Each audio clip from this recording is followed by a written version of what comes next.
জি না আপাতত আমরা ক্লাবে ভালো করতে চাই ক্লাবে ভালো করে অবশ্যই দেশের খেলার সামনে চেষ্টা করবো আমরা সবসময় ভালো করার জন্য। ইনশাল্লাহ দোয়া রাখবেন, এবার তো আমাদের জিততে হবে। না ভালো লাগতো অবশ্যই, তারপরেও আসলে জিতেছে এই জন্য ভালো লাগতেছে। 46 জন্য শুভকামনা, খুব ভালো লাগতেছে। এবং গোল পেয়েছে কিন্তু আমাদের হ্যাঁ আমাদের প্লেয়ার। জি জি এইটার কথাটা এই জন্য আরো বেশি মানে প্রাউড মোমেন্ট আমাদের জন্য। ভালো লাগতেছে যে বাংলাদেশি প্লেয়ারও গোল করতে পারে, এটা আসলে এরকম ইয়াতে এটা ভালো লাগতেছে। না আমার সত্যি কথা বলতে আমি যখন বসুন্ধরা কিংসে খেলা শুরু করি ওনাদের দেখে খেলা শিখেছি। সো আমার মনে করেন যে আইডল ওনাদের দেখে খেলা শিখেছি। তো ভালো লাগতেছে যে ওনারা গোল করতেছে এরকম লিগগুলোতে, ভালো লাগতেছে টুর্নামেন্টগুলোতে। দেখা যাক আর একটু সময় গেলে হয়তো বোঝা যাবে।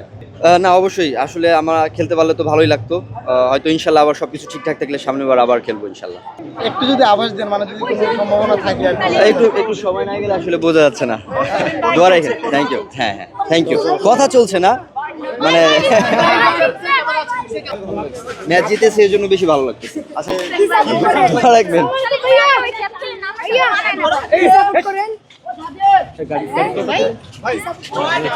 শিওর না ভাইয়া। জাতীয় দলে হচ্ছে তো সামনে সাফ জি জাতীয় দলের সাফ না আপাতত আমরা ক্লাবে ভালো করতে চাই, ক্লাবে ভালো করে অবশ্যই দেশের খেলার সামনে চেষ্টা করবো আমরা সবসময় ভালো করার জন্য। ইনশাল্লাহ দোয়া রাখবেন, এবার তো আমাদের জিততে হবে।